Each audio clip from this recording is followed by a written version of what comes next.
Hola, buenas tardes. Hola. ¿Se me oye?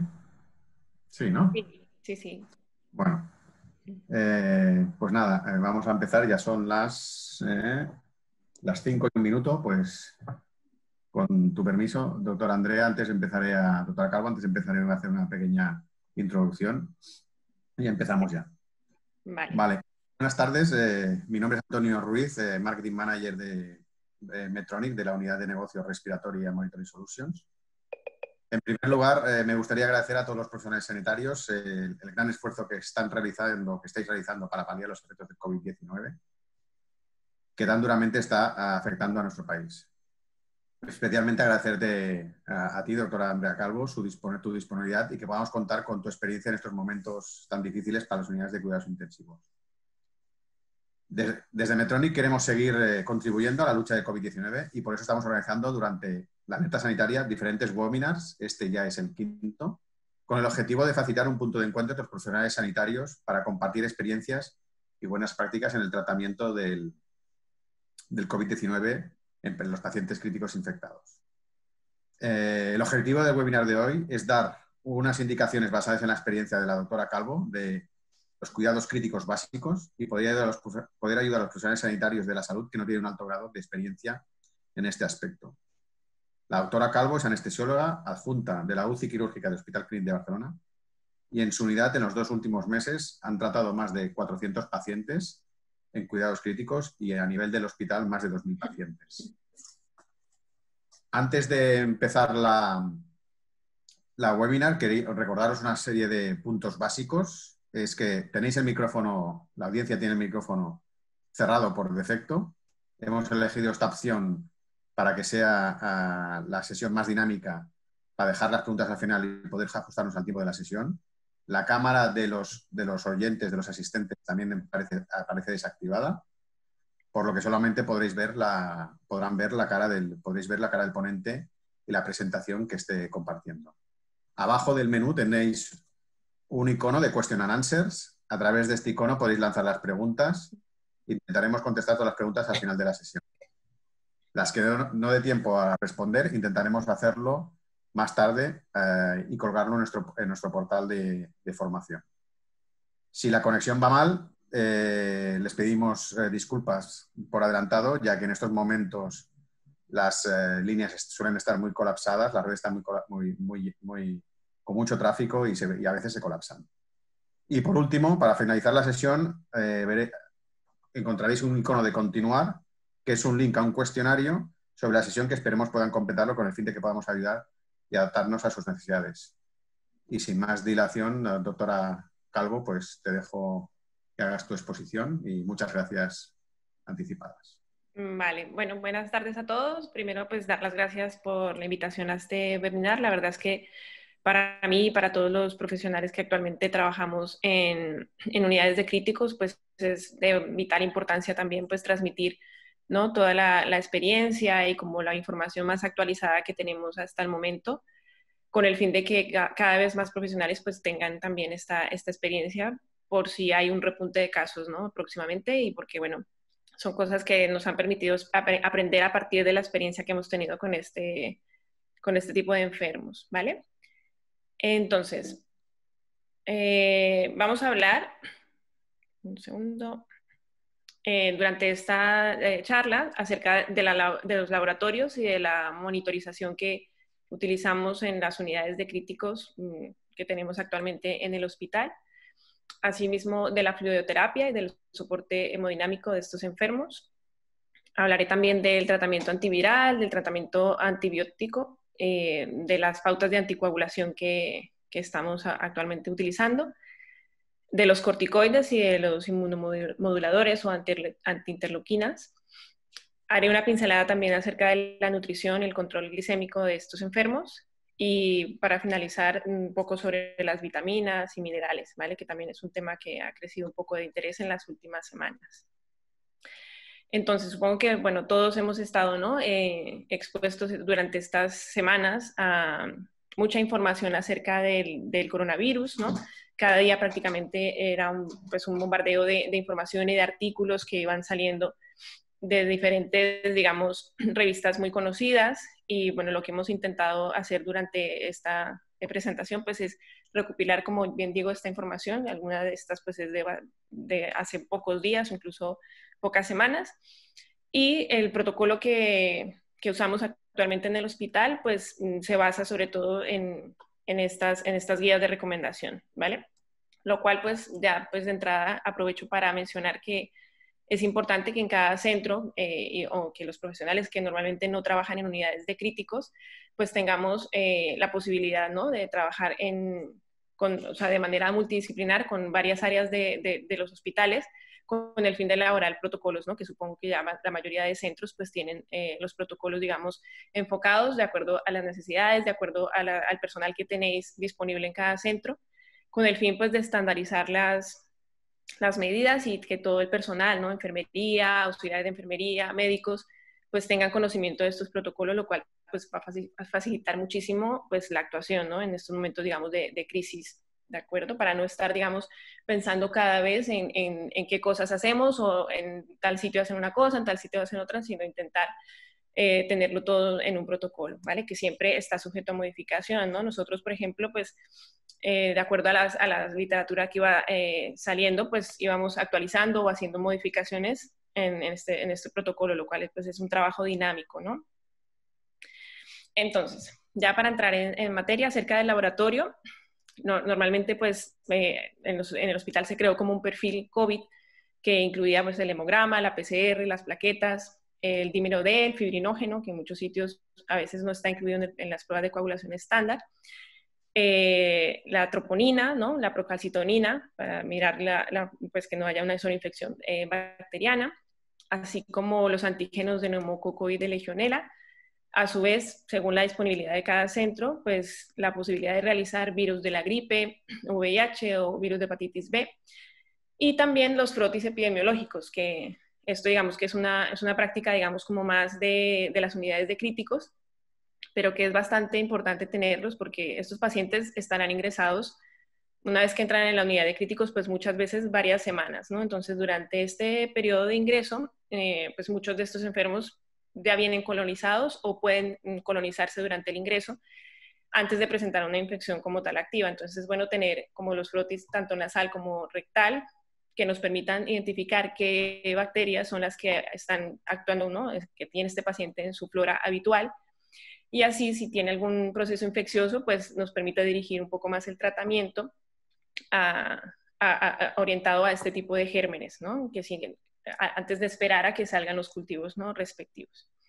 Asimismo, también la ferritina, que es uno de los marcadores, digamos, de pronóstico, que se ha visto que tiene como más relevancia, el magnesio, un electrocardiograma de base a todos los enfermos, porque, bueno, ya sabéis que muchos de los fármacos que utilizamos pues alargan el QT o pueden hacer una miocarditis, y es importante pues tener un electrocardiograma basal para poder identificar luego o como seguimiento para luego identificar posibles alteraciones, ¿vale?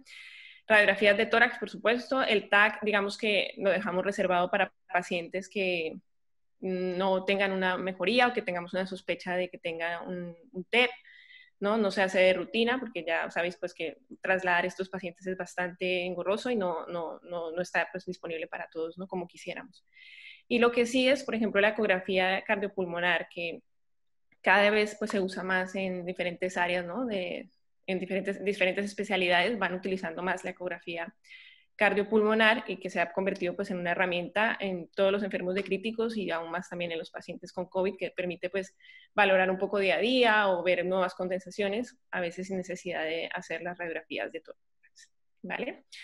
Entonces, en cuanto a la fluidoterapia que tenemos en los pacientes críticos, simplemente pues mencionar que estos fluidos, esto es para todos los enfermos de críticos, no solamente para el COVID, son fármacos, ¿no? Y como tal, pues debemos ver la indicación que tienen, saber las contraindicaciones y las posibles complicaciones que pueden tener nuestros enfermos cuando pautamos, ¿no?, el típico fisiológico y tal. Entonces, simplemente recordar que estos fluidos, una vez entran en torrente sanguíneo, pues al ejercer más presión en el árbol arterial, generalmente hay una extravasación de este líquido hacia el intersticio que en condiciones normales, pues los vasos linfáticos logran absorber este exceso de cantidad y no se observan edemas, ¿no? Pero en los pacientes que tienen algún tipo de inflamación, en general, pues tienden a hacer más congestión, ¿no? Entonces, en esta diapositiva lo que vemos es aquí como una congestión, ¿no? de coches, que sería como un poco simular lo que pasa cuando pasamos líquidos, ¿no? En el torrente sanguíneo. Y vemos pues que aquí en el endotelio hay una cosa que se llama el glicocálix, que seguramente algunos habéis escuchado, ¿no? Hablar bastante de este tema últimamente, que son como estos pelillos que se ven aquí en el epitelio, y que en situaciones de inflamación este glucocálix se pierde. Y al perderse, pues lo que hace es una permeabilidad capilar aumentada, ¿no? Entonces, estos pacientes, o en general los pacientes que tienen algún tipo de inflamación, tienen más predisposición a generar edema, ¿no? Y el problema del edema es que no solamente es o sea, no es una cosa estética, ¿no? Sino que además pues hacen edema en muchos órganos, ¿no? No sé si a lo mejor a alguno le suena familiar esta imagen que es de Malbranche, en donde, bueno, es el típico muñequillo de Michelin, en donde vemos que los pacientes que tienen esta permeabilidad global aumentada, pues hacen edema prácticamente en todos los órganos, ¿no? Edema cerebral, edema pulmonar, edema hepático, edema renal, y que en especial en los enfermos que tienen COVID, pues sería uno de los factores, ¿no? A contribuir en mal pronóstico respiratorio y en delirium, ¿no? Como más relevantes, además del resto de órganos que también se ven afectados. Es por esto que la sobrecarga de fluidos pues es un factor de riesgo modificable, y como ya mencioné, pues en los pacientes en especial que tienen shock séptico, que tienen un distrés respiratorio o una insuficiencia renal aguda o problemas cardíacos, pues se convierte incluso en una mala praxis el hecho de pautar fluidos un poco de manera liberal, sin fijarnos, ¿no? mucho en el balance, o sin evitar, ¿no? La administración de grandes cantidades de fluidos. En estos dos artículos que veis aquí en la pantalla, simplemente es para mencionar que efectivamente, o sea, que no es una cosa de que hagamos, digamos, de manera particular, sino que realmente hay evidencia de que el tener a los pacientes en situación de sobrecarga de fluidos, que como lo vemos en los pacientes que tenemos ingresados, pues el típico paciente que tiene edemas en las zonas de declive, ¿no? En las piernas, en la espalda. Si estos pacientes se mantienen así durante varios días, pues lo que se ha visto es que si entran en una insuficiencia renal, en general también pueden tener, o sea, tardan más como en recuperar esa función renal, e incluso si tuviesen, digamos, terapias de reemplazo renal. O sea, independientemente de que se inicie esta o no, en el primer artículo lo que ven es que la sobrecarga de fluidos se ve asociada a mayor, ¿no? efectos, digamos, adversos sobre la función del riñón. Y asimismo, en este otro estudio, que también es del año pasado, en Intensive Care, vemos también cómo se asocia la sobrecarga de fluidos y el SOFA, ¿no? O sea, el fallo multiorgánico en los pacientes que tienen shock séptico, ¿vale? Entonces, por esto es de vital importancia recordar. Y en cuanto al COVID, pues esto es de las recomendaciones de la Surviving Sepsis, en donde pues hacen también un llamado a que en estos pacientes se use más o sea, que se haga un manejo más conservativo, más conservador en lugar de un manejo liberal de la fluidoterapia, ¿no? Lo cual pues mostrará una reducción en la mortalidad, una disminución de la estancia en UCI, una disminución en los días de ventilación mecánica. Y en estos pacientes sobre todo, ¿no? Porque antes de llegar a la unidad de críticos, normalmente si hacen alguna baja de presión o alguna alteración hemodinámica, la tendencia en general pues, es a pasar fluidos inicialmente y ver un poco la respuesta, ¿no? Y guiar un poco la terapia por los niveles de lactato. Pero ¿qué pasa en esos pacientes? Pues que en general la mayoría no tienen una hipovolemia, ¿no? O sea, son pacientes que normalmente vienen de casa, que no tienen por qué, o sea, no tenemos por qué sospechar que sea un problema de líquidos, ¿no? La mayoría van a tener pues simplemente una inflamación o una disfunción mitocondrial, un fallo hepático, ¿no? O hipoxia, o sea, que son los factores, digamos, desencadenantes de esta hipotensión en algunos casos. Entonces, en el protocolo que usamos en nuestro centro, lo que hacemos es pautar pues, el suero glucosado al 20%, veis que es durante 24 horas, ¿no? No el típico al 5% o al 10% cada 8 horas, sino cada 24 horas. E igualmente el suero fisiológico es 1 litro cada 48 horas. Todo esto veis que son perfusiones, digamos, que son de larga duración. Todo esto con el fin de que enfermería pues Ya sabéis que minimizamos la entrada en los boxes de estos pacientes, ¿no? Para proteger bueno, a los sanitarios y además también porque en algún momento de estas 3 semanas pues teníamos un poco, estábamos justos de material. Entonces, vuelvo, insisto, o sea, esto es cuestión de consensuarlo en la forma de trabajar. A nosotros la verdad es que nos ha ido bastante bien mantener estas perfusiones y el no colocar las bombas, ¿no? Para que no estén pitando todo el rato. Y lo que también vemos, bueno, también hemos hecho es colocar, digamos, los suplementos en cada uno de estos sueros, ¿no? En los 60 mg de potasio, porque son enfermos que normalmente no van a comer, al menos las primeras 48 horas, porque no sabemos si se va a producir un fracaso respiratorio o muchos incluso ya están intubados. Y en cuanto a la sedación, que lo pongo aquí también en fluidoterapia, pues el propofol y remifentanil o dexmedetomidina en algunos casos. Estos pacientes, en general, cuando tenemos tratamiento con antirretrovirales y demás, pues sí que hemos visto es que se han aumentado bastante los requerimientos de la sedación en esos pacientes, con lo cual también se aumenta pues la cantidad de mililitros, ¿no? De líquido que entra. Entonces también hay que tenerlos en consideración cuando hacemos el balance cada día, porque pues nos sorprende la cantidad de líquido que entra de solo mantenimiento, ¿vale? De hecho, en muchos casos lo que hacemos ya de entrada es pautar la furosemida, ¿no? Dejarla pautada o si precisa con el fin de garantizar un poco el balance neutro en este grupo de pacientes, ¿vale? En cuanto al soporte hemodinámico y las disfunciones orgánicas que vemos en este grupo de pacientes, bueno, los pacientes con COVID, es que realmente los que hacen shock varían, ¿no? Hay algunas series que reportan desde un 1 hasta un 35%. Y lo que hay que saber un poco es el tipo de shock, ¿no? Al cual nos enfrentamos cuando tenemos un paciente en nuestra unidad de críticos. Entonces, lo más seguro es que sea un shock de tipo distributivo, o sea, por vasoplegia, ¿no? Por inflamación.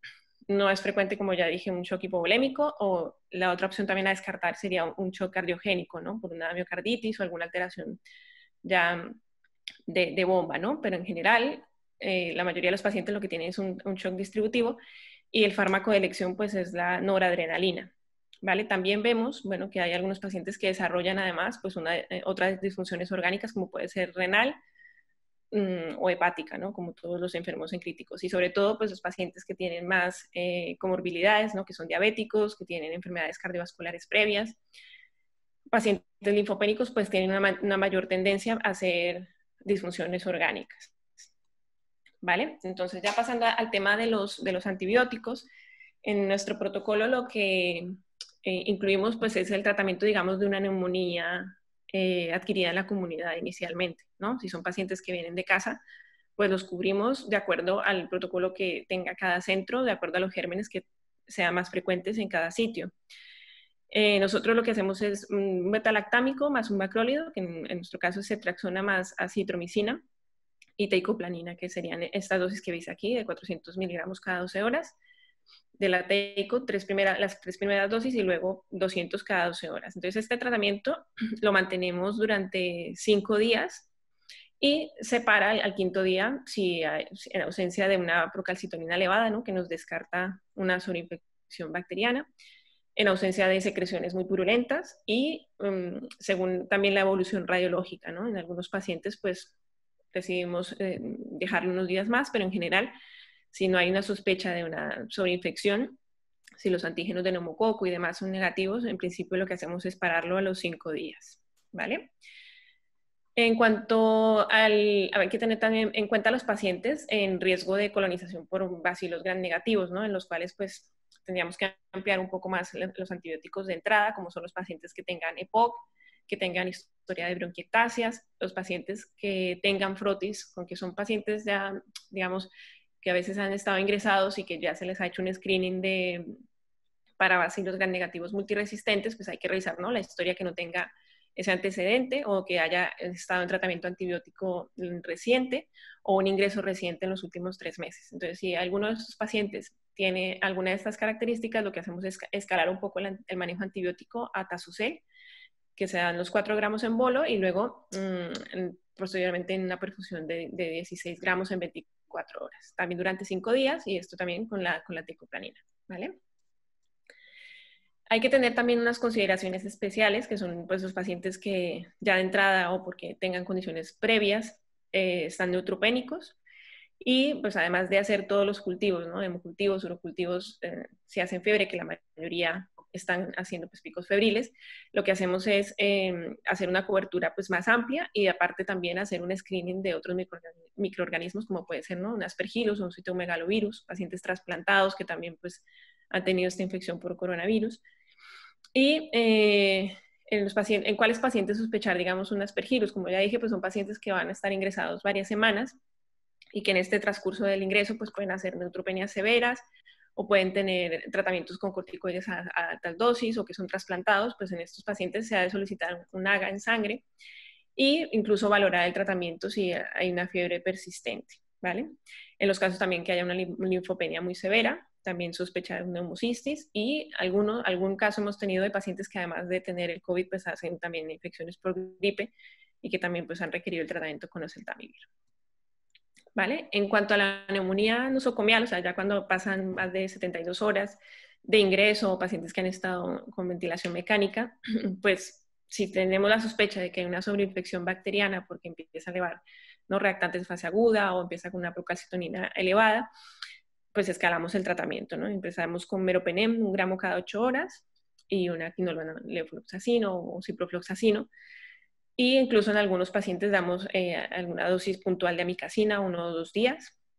Y hay que cubrir también, pues, por supuesto, el MARSA, que se puede hacer con vancomicina o con linezolid, ¿vale? La primera dosis siempre pues, es independiente de la función renal y a partir del segundo día ya de tratamiento, pues, se ajusta a los niveles de creatinina y de filtrado que tengan los enfermos.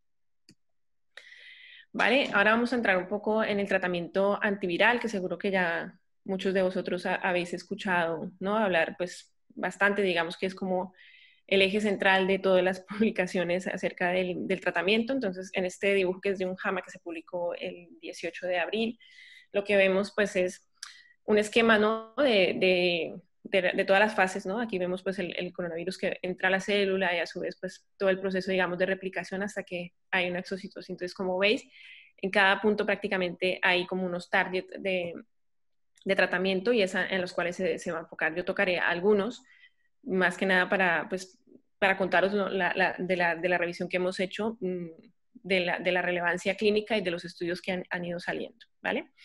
Entonces, al respecto de la hidroxicloroquina, que es un antimalárico, se conoce que su punto de acción, digamos, en el coronavirus es bloquear la entrada del virus y además inhibe la glicosilación en los receptores del huésped, ¿vale? Y se conoce también que es un ionóforo del zinc, que lo que hace es aumentar el ingreso de zinc en la célula con el consecuente cambio de pH y así pues inhibe la replicación la entrada del virus y la replicación del virus.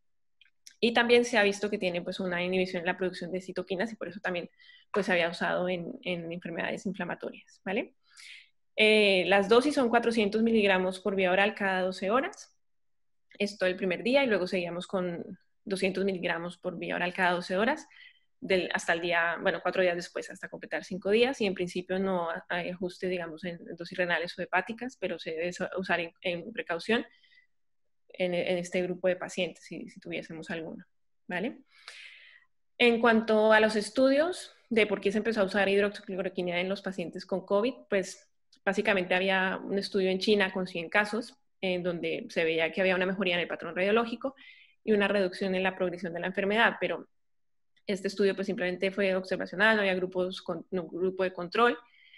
Luego también pues son de baja calidad, ¿no? De evidencia.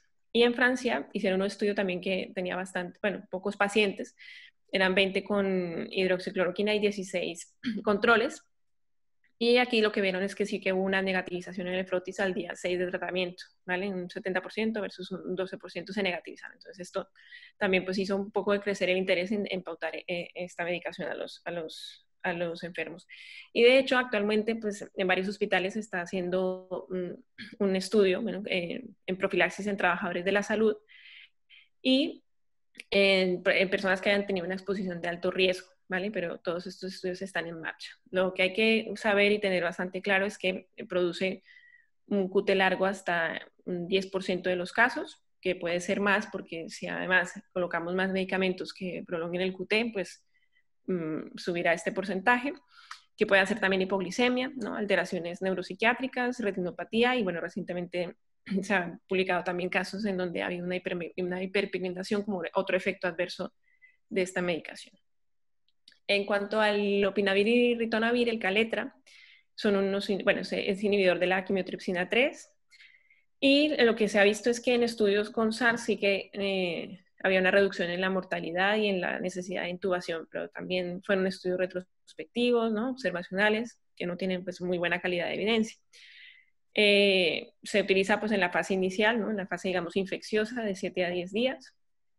Y en un estudio también en China, pues con 200 pacientes, y en Europa, de hecho, también perdón, es en Europa, con 200 pacientes donde se utilizó el Caletra versus el cuidado estándar, no se demostró una diferencia en el tiempo de hospitalización, ni diferencias en la negativización del virus, ni diferencias en la mortalidad. Por esto, digamos que en muchos centros ya se ha dejado de utilizar este tratamiento, el Caletra, pero en algunos sitios, nosotros de hecho todavía en los pacientes que van ingresando en las salas y esto, seguimos utilizándolo, pero yo creo que en las próximas semanas ya acabarán de salir ¿no? a la luz muchos estudios que están actualmente en marcha con el Caletra y que se acabará de corroborar probablemente esta hipótesis.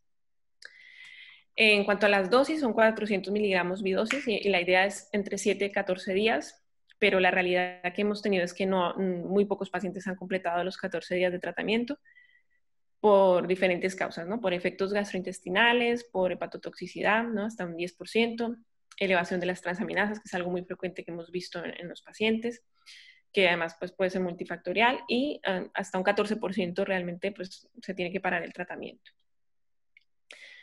Este es otro fármaco que en Europa y en Estados Unidos no está en uso, pero que en el JAMA lo han mencionado, que es el Umifenovir, que básicamente actúa en la fusión de la proteína S con el receptor, proteína S del virus con el receptor EK. Y lo que hace pues es inhibir lógicamente esa función de la fusión del virus a la membrana.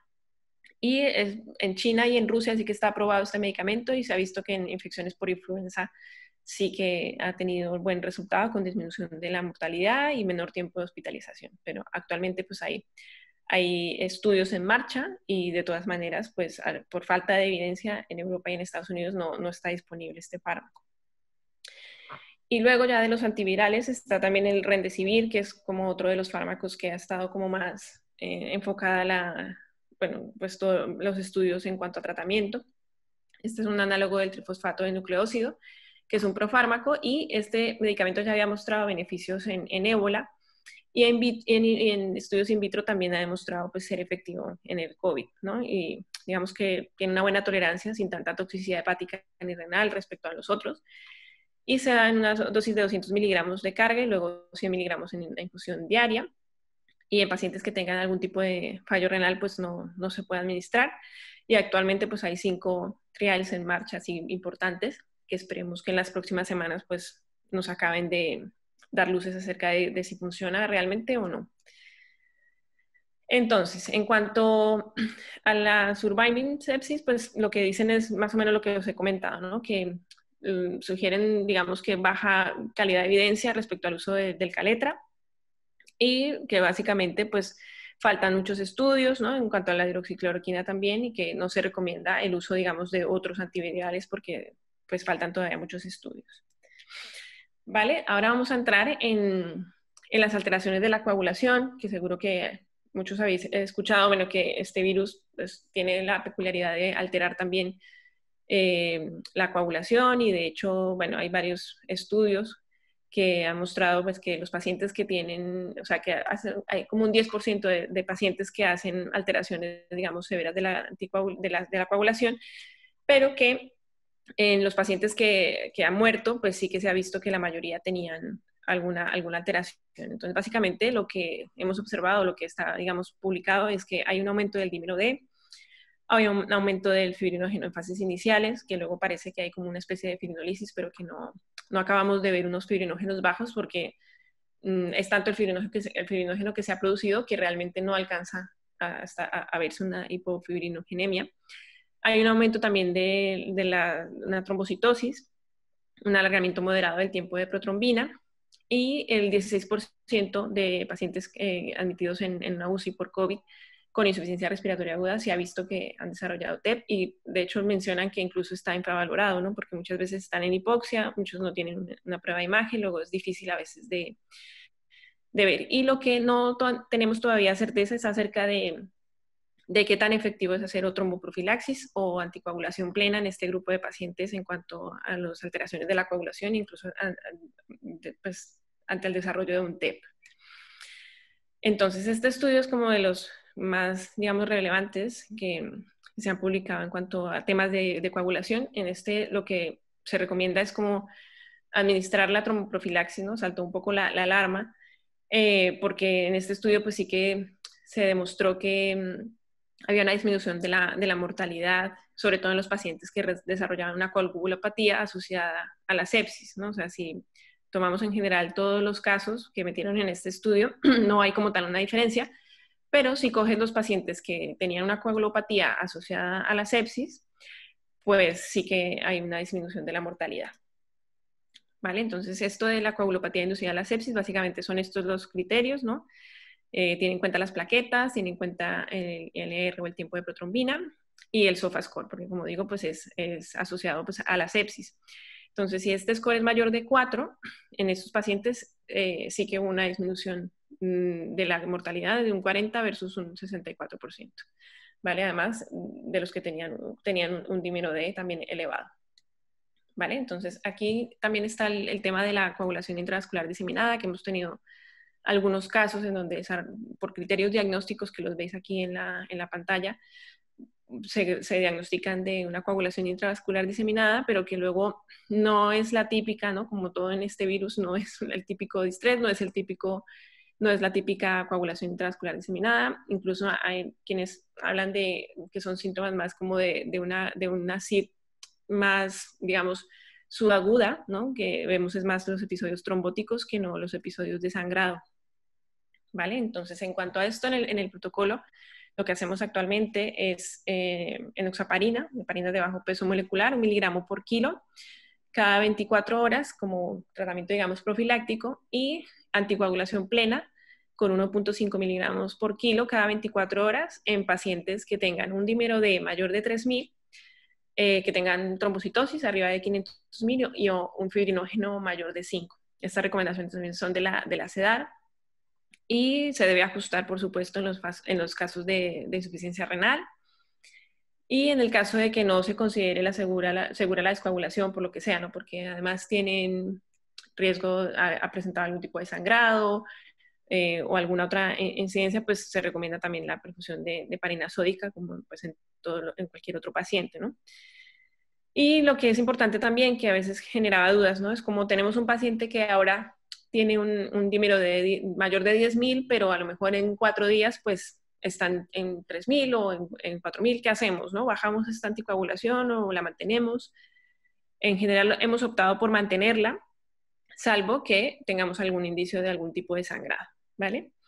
Y lo que hemos visto también, bueno, es que a veces hay pacientes que hacen trombocitopenias, ¿no? Inducidas por la heparina, y en este caso, pues, se tiene que cambiar a fondaparinux. La verdad es que la cifra de plaquetas concreta a partir de la cual se cambia, digamos que no está del todo estandarizado. Nosotros lo que hacemos es, si baja de 100.000 plaquetas, intentamos hacer el cambio a fondaparinux, ¿vale? Serían 2,5 de dosis profiláctica una vez al día, o cada 12 si queremos una anticoagulación más plena. Otra cosa que utilizamos en nuestro centro para monitorizar, sobre todo en los pacientes que tengan fallo renal, porque muchos pues entran ¿no? en hemodiafiltración o tienen una insuficiencia renal y luego no sabemos bien por dónde vamos, ¿no? Si realmente estamos administrando la anticoagulación que toca o no. Entonces utilizamos el antifactor 10A, que es medir la actividad, ¿no? de este 10A. Entonces se considera que abajo de 0.4 pues no hay anticoagulación, por lo cual también, ¿no? Históricamente se ha utilizado este antifactor 10A para colocar, pues para, digamos, en pacientes que han recibido heparina de bajo peso molecular, para ver en qué situación está, para ver si se puede hacer algún procedimiento, digamos, invasivo, ¿no? Y en los casos, digamos, de ahora que lo que queremos es ver que efectivamente hagamos una anticoagulación en el objetivo que queremos, pues si está entre 0,4 y 0,8 se considera que está en niveles profilácticos, y si está entre 0,8 y 1,2 se considera pues una anticoagulación terapéutica. O sea que si queremos por lo menos que esté arriba de 0,6, ¿no? Cuando queremos una anticoagulación plena. Recordar que este antifactor 10 hace medir más o menos a las 4 horas de administración de la heparina de bajo peso molecular por la curva de pico de acción, y, o en los casos en que llevan heparina sódica, pues hay que hacerlo a las 4 horas de administrar el bolus, o cuando se cambia de dosis, cuando se aumenta la dosis, pues a las 4 horas, ¿vale? En cuanto a los anticoagulantes orales, ¿no? Porque los pacientes, pues, son los que son, y cuando tienen COVID, pues, además, iban anticoagulados, o son obesos, o tienen alguna otra patología. Entonces, lo que se recomienda es, en general, pues, sustituir todos estos anticoagulantes, incluyendo los nuevos, por heparina de bajo peso molecular a dosis, pues, terapéuticas, ¿vale?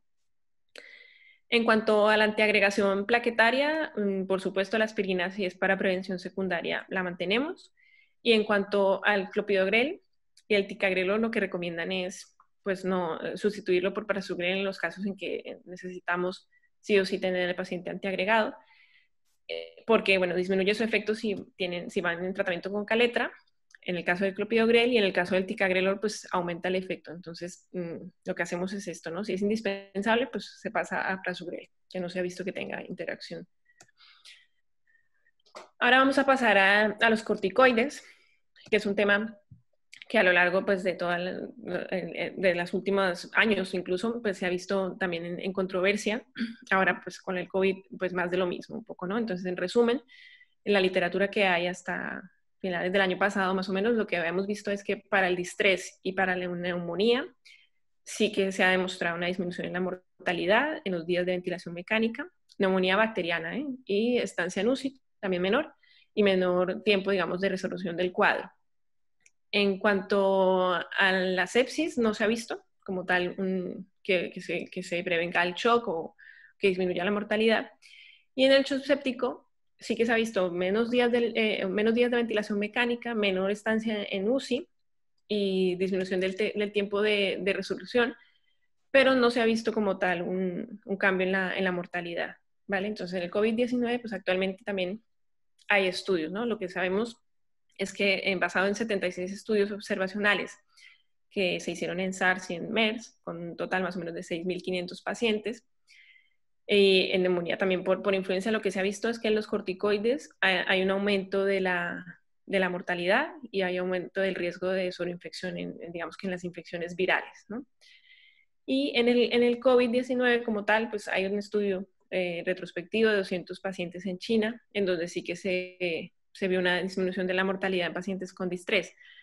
Y a raíz de esto, pues nosotros digamos que hemos, además de participar en algún estudio de manejo de corticoides, en general lo que hacemos es que todos los pacientes que tengan una insuficiencia respiratoria aguda que requiera una intubación, o pacientes que estén extubados o que se hayan extubado días previos, que estén con lentillas de alto flujo o con no invasiva, pero que presenten un deterioro entre el quinto y el octavo día con signos de inflamación, como aumento de la PCR, ferritina en ascenso y demás, pero sin, por supuesto, evidencia de infecciones bacterianas, pues lo que hacemos es un régimen de dexametasona de 20 miligramos cada 24 horas, 5 días, y luego 10 miligramos cada 24 horas durante otros 5 días y suspender. ¿Vale? En cuanto a la Surviving Sepsis, lo que dicen es, que es la recomendación que veis aquí en lila, es que la recomiendan en pacientes con COVID-19, pero que además tengan un shock refractario, ¿no? Utilizando un poco la evidencia que os mostraba antes de que sí mejora algunos parámetros cuando hay un shock, digamos, instaurado. Y ellos aquí pues lo que recomiendan es hidrocortisona 200 miligramos, pero básicamente lo que hay que encontrar pues son las dosis equivalentes, ¿no? de los corticoides que uséis habitualmente, si es metilprednisolona o si es dexametasona o si es hidrocortisona. ¿Vale?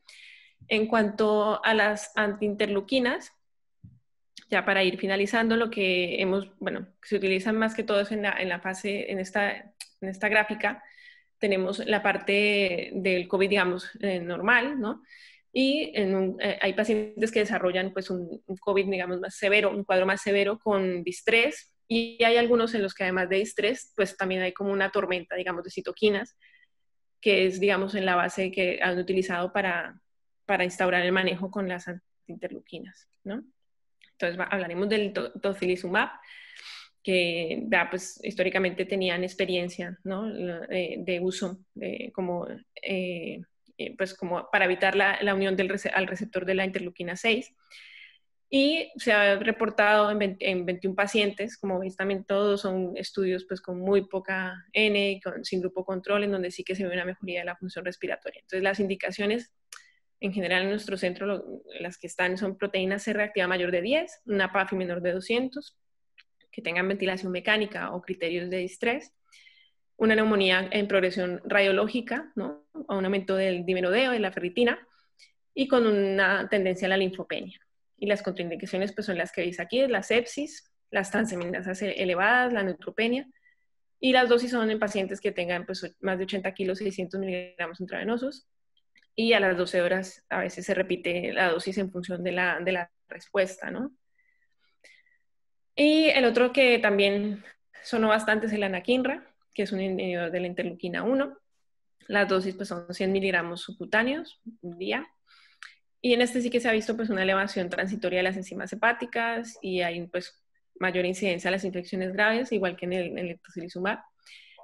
Y bueno, aquí lo que queremos, bueno, conocer, ¿no? En los próximos días yo creo que ya se podrán establecer resultados acerca de los estudios que se han puesto en marcha con estos dos principalmente, para ver realmente si tienen algún tipo de efecto en cuanto a la mejoría del cuadro respiratorio, pero además de qué tanta fue la influencia sobre las sobreinfecciones que a veces hemos visto, ¿no? Que tienen varios factores para hacer sobreinfección, ¿no? Los corticoides, algunos han recibido estas terapias, luego pues faltan todavía datos, ¿vale? En cuanto a la nutrición y el control de la glicemia, simplemente recordar que en general esos pacientes pues están en ayunas más o menos 5 días, y que la nutrición parenteral pues se va a instaurar sobre todo en pacientes que tengan necesidad de noradrenalina arriba de 0,5, o pacientes que requieran, ¿no? Cambios de posición, pronación, o que estén relajados.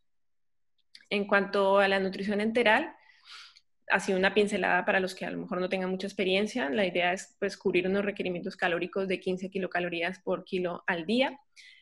No se deben usar prokinéticos en general porque el primperan, la eritromicina pues alargan el QT, y los controles de residuo gástrico pues son un poco más permisivos, ¿no? En general si tienen hasta 400, digamos que continuamos con la nutrición enteral. Y hay en general dos fórmulas más frecuentemente utilizadas, que son la hiperproteica y la fórmula renal. Entonces aquí es un cálculo rápido, ¿no? Si un paciente pesa más o menos 70 kilos y queremos suplir estas necesidades de 15, pues hacemos esta multiplicación y nos da más o menos 1000 kilocalorías al día. Y lo que hay que ver es el tipo de solución, pues qué concentración tiene, ¿no? Entonces, por ejemplo, la hiperproteica pues son 1.25 kilocalorías por cada mililitro. Y entonces lo que hacemos es dividir, ¿no? Esas 1000 calorías que necesitamos al día entre la concentración de la solución. Y ese valor pues lo dividimos en 24 horas y nos da pues este valor de 35 mililitros hora, que iremos subiendo en función de la tolerancia de los pacientes. ¿Vale? En cuanto al control glicémico, que estos pacientes pues tienden a hacer bastante hiperglicemia por los corticoides, sobre todo. Entonces, en estos pacientes, pues lo que hacemos es, si es un paciente de 75 años con creatininas mayores de 2 o índices de masa corporal menores de 18 o cirróticos, o pacientes renales en definitiva, pues la dosis es muchísimo menor, de 0,15 unidades por kilo al día, ¿vale? Si son pacientes que ya tienen un índice de masa corporal mayor de 35 o que llevan altas dosis de corticoides, las dosis son de 0,4 unidades por kilo de peso. Y en los pacientes, digamos que no están en medio, pues utilizamos 0,25 unidades por kilo. Lo importante es o de entrada hacer esto o esperar 24 horas con las glicemias cada 6 horas y ver cuántos fueron los requerimientos de insulina diaria, ¿no? En esas últimas 24 horas, y lo que hacemos es el 50% de la dosis en argina, que se da a las 11 de la noche, y el otro 50% pues lo dividís en 3 o 4 tomas que se irán a dividir en desayuno, comida y cena, o cada cada 6 horas, ¿vale? Y esta es una pauta que la he puesto aquí, pero que cada uno en su hospital pues tiene una pauta, digamos, de insulina de cuánto aumentar o disminuir en función de los valores, ¿vale? Y ya estas de las últimas diapositivas, que es acerca de las vitaminas y de los minerales, que últimamente también se ha hecho bastante, digamos, hincapié en observarlas y que se ha visto que tiene como un papel también relevante en la infección viral por COVID. El primero es el zinc, porque se ha visto, bueno, primero que la hidroxicloroquina actúa como ionófona de este mineral, entonces se ha visto que inhibe la ARN polimerasa y que tiene pues una función bastante relevante en este proceso. Entonces, la idea es tener al menos niveles normales o incluso suplementar, ¿vale? En cuanto al ácido ascórbico, la vitamina C, ya sabemos, ¿no?, que es antiinflamatorio, antioxidante, sobre todo tiene un efecto sinérgico con los corticoides y se puede administrar, ¿no? Creemos que no tiene ningún daño, salvo en pacientes que tengan la ferritina aumentada, en donde no se recomienda administrar porque haría como un efecto prooxidante. La melatonina, que se ha visto bastantes publicaciones acerca de la fibrosis pulmonar. Entonces también hay algunos autores que refieren, ¿no?, incluso pautarla. Y la vitamina D, ¿no?, que se ha visto que también tiene un papel, y digamos nosotros lo que hemos visto en nuestros centros es que tienen, o sea, los pacientes que ingresan en la UCI, que están ventilados más tiempo y que tienen como peores outcomes, hemos visto que tienen una vitamina D en límite, bueno, de insuficiencia prácticamente, ¿no? Y esto pues se ha visto, bueno, que reduce la producción de citoquinas proinflamatorias, los que tienen una vitamina D en niveles normales, y había un aumento de las citoquinas antiinflamatorias. Entonces, ahora último ha salido algún trabajo acerca de que los altos niveles de vitamina D, lo cual digamos que en los países del hemisferio norte pues son bastante infrecuentes tener, ¿no?, vitamina D normal. Entonces, estos pacientes se ha visto que asocian síntomas menos severos si desarrollan el COVID, ¿vale? Y los que son así como más fans de esto de las vitaminas, lo que han hecho es un esquema en función del grado de severidad, ¿no? Entonces va desde la parte profiláctica, los que estamos, digamos, trabajando con pacientes con COVID o la población general, los que ingresan en la sala o los que ingresan en UCI. Entonces esta es la pauta, digamos, que recomiendan para los que están en UCI, que es de vitamina C. Bueno, cada vez son dosis como más crecientes, ¿no? 3 gramos de cada 6 horas, de tiamina, melatonina entre 6 y 12 miligramos, que es bastante, zinc entre 75 y 100 miligramos al día, y el magnesio, 2 gramos, que como ya mencioné, pues se utiliza pues para prevenir las posibles arritmias, ¿no?, por el QT largo, como el torsade de points. ¿Vale? Y eso sería todo ya. Hemos finalizado la charla. Muchas gracias, doctora Calvo. Y como vamos bien de tiempo, son 48. Y con tu permiso te hacemos hay unas cuantas preguntas. Pues, con tu permiso, si quieres, pasamos Sí. a las preguntas. Te las voy haciendo. Perfecto. A ver. ¿Recomiendas el manejo de fluidoterapia con monitorización hemodinámica avanzada? ¿Monitor de gasto? A ver, esta es una, digamos, una eterna discusión, ¿no?, en cuanto al manejo de los pacientes críticos. Yo pienso que esto, a ver, depende de qué tanto manejo tengas tú con estos monitores de gasto, ¿no? En general, yo pienso que si es un paciente que tiene un shock distributivo, como dije antes, el gasto cardíaco en principio tiene que estar preservado, ¿no? Entonces, sí, a ver, si lo tienes disponible, por supuesto que vale la pena pues, utilizarlo. Con como monitor de gasto, o el ecocardio también, ¿no?, que también es otro monitor de gasto, con la salvedad de que, bueno, es puntual, ¿no? O sea, el monitor de gasto continuo pues te da la facilidad de que no tienes que estar entrando al box para hacer ningún tipo de examen, ¿no? Okay. Siguiente pregunta, de Anónima. ¿Durante cuántos días se mantienen las perfusiones de suero glucosado y fisiológico?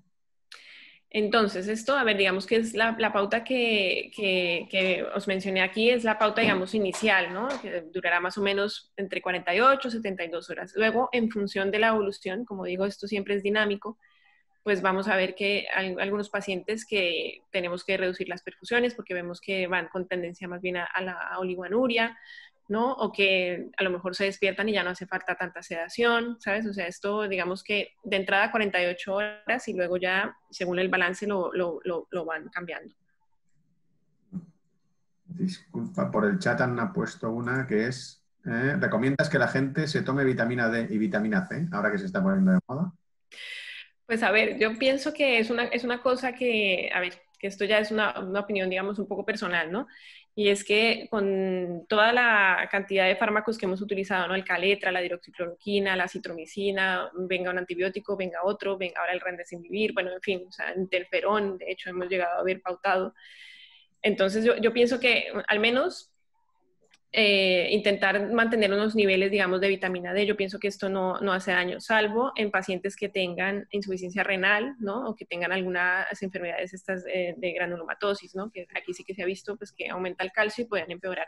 Pero en el resto de pacientes, inclusive en la población general, yo pienso que no estaría de más, ¿no? Tener unos niveles de vitamina D en general, no por el COVID, sino en general, pues dentro de niveles normales o lo más cerca posible a lo normal de las dos y lo mismo para la vitamina C. Dada la elevada cantidad de hipnótico, Propofol, que has comentado que necesitan estos pacientes, ¿crees que se debería monitorizar de forma rutinaria con un BIS, por ejemplo? Sí, yo pienso que sí, o sea, lo ideal es tenerlos monitorizados con BIS. Lo que pasa es que también es verdad que, claro, dada la cantidad de pacientes que hemos tenido, ¿no? En ventilación mecánica, pues esto supera la cantidad de BIS disponibles en la mayoría de centros, ¿vale? Entonces sí que lo recomendamos, por supuesto. O sea, si lo puedes tener, genial. Y lo ideal es que esté entre 30 50, sobre todo en los pacientes que tienen con más riesgo de desacople, ¿no? Del respirador y que además, pues, a ver, no he tocado mucho el tema de respiratorio porque ya hemos hecho varios, ¿no? Webinars acerca de esto, pero que en general en los pacientes que no necesitan, digamos, una relajación o que no necesitan, o que están, por ejemplo, en soporte, pero que necesitan una sedación, pues la idea es mantener los pacientes un poco más despiertos, ¿no? Todo esto también depende de la carga de enfermería que se tenga, ¿no? Porque son enfermos que, claro, tampoco los puedes tener en un estado, ¿no? Que en cualquier momento se te pueden extubar o se te pueden movilizar, ¿no? Siguiente pregunta. Si es un proceso esencialmente inflamatorio, ¿los antibióticos de entrada se los dan a todos? Sí, sí, sí. De entrada, o sea, el tratamiento, digamos, empírico a todos los pacientes que entran en las unidades de críticos, ¿vale? Independientemente de que, o sea, claro, no puedes, digamos, certificar al ingreso de estos pacientes que tengan una sobreinfección bacteriana, pero lo mismo, como están, digamos, tan críticos, lo que no puedes hacer es arriesgarte a que tengan una infección bacteriana y no cubrirla, ¿no? A la espera de 3 o 4 días que tarda en salir el VAS, que tarda en salir un hemocultivo, que tardan, ¿no? Las muestras respiratorias o los frotis. Entonces, de entrada sí, se hace una pauta corta, entre 3 a 5 días, y si no hay ningún índice de sobreinfección, se suspende. Siguiente pregunta. Por lo que se está viendo, existen pacientes con síntomas claros de COVID, incluso con cuadros graves, que dan negativo a la PCR. ¿Qué grado de sensibilidad de especificidad cree que tiene esta prueba? En estos casos, ¿son considerados como COVID o consecuentemente tratados como tales? Bueno, en esto digamos que hay, como todas las pruebas, ¿no? Tienen pues una sensibilidad y una especificidad que varía, también depende de varias cosas, ¿no? Pero en general lo que sí que es mandatorio, digamos, es la clínica y de hecho en nuestro centro hemos tenido varios pacientes que hemos pues tratado como COVID incluso teniendo la PCR inicial negativa, ¿no? Porque son pacientes que a veces ingresan en el hospital por otra cosa, ¿no? Y al final acabas haciéndoles un TAC y el radiólogo ya te dice, tiene signos de COVID, ¿no? En el TAC tiene hallazgos radiológicos compatibles con COVID. Y luego al cabo de unos días pues acaba repitiendo la PCR y sale positiva o no. Entonces yo pienso que como siempre la clínica pues debe ser pues fundamental, un poco la epidemiología, ¿no? En los casos que tenemos ahora pues ante la duda deberíamos tratarlos como COVID. Me parece que quedan 5 preguntas más y 5 Sí, minutos. Con vale. tus permisos, seguimos. ¿Qué posibilidades de éxito crees que pueden tener fármacos que habitualmente se utilizan para el tratamiento de cáncer hematológico como el Iplidin? Hoy ha empezado un estudio con 27 pacientes de COVID-19 en Madrid. Parece que tiene enormes propiedades antivirales, concretamente contra la proteína F1A. que es la que utiliza el COVID-19 para reproducirse. Ya, pues a ver, yo lo que pienso es que, claro, a ver, hasta que no tengamos estudios como tal bien hechos, ¿no? De hecho, hace poco salió un estudio que hacía una llamada a que ahora, claro, en esta época, digamos que hay muchas, ¿no? Hay gente que intenta, pues, publicar, ¿no? A como de lugar y que teníamos que volver un poco a la rigurosidad de los estudios clínicos, ¿no? Que tengan, pues, controles, que sean prospectivos, que no sé tampoco si va a haber una N suficiente ahora que parece que bajan los casos, ¿no? Entonces, por supuesto, a ver, todos los tratamientos que intenten intervenir ¿no? en el proceso de replicación del virus, pues pienso yo que tienen como más relevancia y que podrían ofrecer a futuro una mayor posibilidad de éxito en el tratamiento, pero claro, vuelvo, insisto, tienen que ser estudios pues medianamente serios, ¿no? Y que permitan realmente sacar conclusiones y que sean aplicables, ¿no? Al resto de la comunidad. Una pregunta de una oyente conocida. En pacientes jóvenes que acuden a atención primaria y que pueden complicarse al cuarto o quinto día con disnea o neumonía, ¿qué tratamiento recomendaría principalmente? ¿Se podría recomendar utilizar hidroxicloroquina junto con acitromicina? Mira, yo la verdad es que, claro, en pacientes fuera, digamos, de críticos y más aún fuera del hospital, pues tengo poca experiencia. Lo que sí puedo decir es que los dos, la acitromicina y la hidroxicloroquina, pues son fármacos que tienen potencialidad de efectos adversos graves y por lo tanto pienso yo que no deberían ser administrados, por lo menos en pacientes que tienen factores de riesgo en domicilios o en sitios donde no puedas tener una monitorización, ¿no? Sobre todo por el riesgo de arritmias. Esta pregunta casi la has contestado ya porque va muy parecida. Me ha llamado la atención que el personal sanitario se plantea hidroxicloroquina como preventivo. ¿Que es que se Sí. podría ser a otros grupos de población teniendo en cuenta los efectos secundarios de la misma? Acabas más o menos de contestar. Exacto, sí, de hecho, pues hay en el clínica, de hecho hay un estudio con personal sanitario en donde pues uno de las intervenciones es esa, es administrar la hidroxicloroquina, ¿vale? Lo que sí es que pues son pacientes en general, bueno, de edad media, ¿no? Entre 30 a 40 años, sin factores de riesgo, ¿sabes? O sea que también, pues, se fijan un poco en los antecedentes, ¿no? Para aplicar, pues, este tipo de estudios. Dos más. Es que ha Vale. venido la Agencia Española de Medicamentos y Productos Sanitarios ha realizado una nueva actualización del protocolo para el manejo y tratamiento de los pacientes con infección SARS. Entre otras novedades, ha modificado la pauta propuesta de tocilizumab para indicar que se puede valorar una segunda infusión a las 12 horas desde la primera infusión en aquellos pacientes que experimentan un repunte de los parámetros analíticos tras una primera respuesta favorable. ¿Cuál es vuestra experiencia o si tenéis experiencia? Sí, a ver, nosotros, a ver, en la unidad, bueno, en las unidades de críticos, sí que vimos pacientes que se llevaban una dosis inicial y, bueno, a ver, esto lo maneja un poco más en multidisciplinar, ¿no? Sobre todo los que tienen experiencia previa con estos fármacos. Y la verdad es que sí, en algunos pacientes han recibido una segunda dosis de tocilizumab.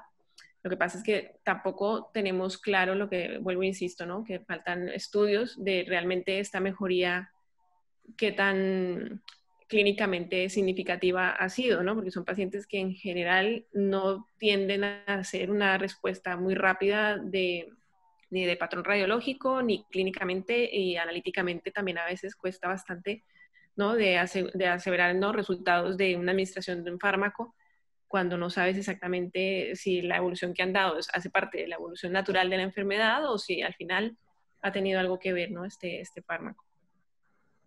Perfecto. Y la última, esta sí que es la última, y son 59 clavados, parece que la habíamos hecho expresa.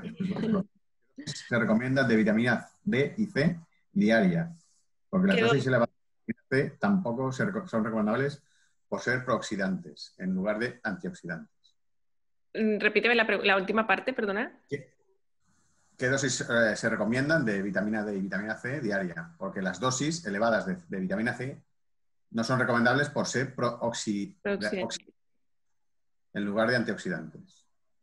Pues mira, de vitamina D, vuelvo, insisto, hay digamos que bastante en la literatura y son bastante diversas las respuestas, ¿no? O sea, en general, digamos que para la gente que está fuera de una UCI, lo que se recomienda es una dosis diaria entre 3.000, 4.000 unidades, ¿no? De vitamina D, que puede sonar alta, pero que realmente lo que se ha visto es que no alcanzas tampoco a lograr esos niveles, además porque es una cosa que es vinculada al tema del sol, ¿no? Entonces, si no tomas el sol, pues ya podemos estar todos aquí colocándonos de vitamina D, que tampoco no lograremos, digamos, el efecto deseado, que es otro de los problemas también que tenemos en las unidades de críticos, ¿no? Que la posibilidad del sol, pues, es prácticamente nula. Y en algunos casos el hidroxiferol, que son las ampollas estas que traen muchísimas más unidades, también han sido descritas. Entonces, yo diría que más o menos 4.000 unidades al día, ¿vale? De vitamina D. Y de vitamina C en la UCI son las dosis que mencioné, son por dosis, o sea, son días cortos, o sea, son entre 3 y 4 días con 1 gramo de vitamina C, que también es una alta dosis. Y vuelvo e insisto, o sea, de esto pues hay estudios tanto a favor o en contra, ¿no? Inicialmente sí que hubo mucha discusión en el tema del shock séptico, que parecía que mejoraba los resultados. A los pocos años salió otro paper que más o menos desmentía un poco el tema. Entonces hay que tener un poco de precaución con esto, ¿no? Yo lo que digo es que son fármacos que en general no suelen hacer daño si lo comparamos con, por ejemplo, los efectos secundarios que pueden tener, ¿no? Los corticoides, los antirretrovirales, ¿no? Que en un balance realmente son vitaminas al final, que de entrada no parece que tengan tantos daños colaterales como sí otro tipo de fármacos. Bueno, pues era la última pregunta, doctora Vale. Calvo. Muchas gracias por la sesión, ha sido súper interesante. Vale. Y simplemente ya recordarles que la próxima webinar será el día 6 de mayo y el ponente será el doctor Carla Miñana. Podrán encontrar el formulario en el registro de las cuentas de LinkedIn y Twitter de Medtronic España.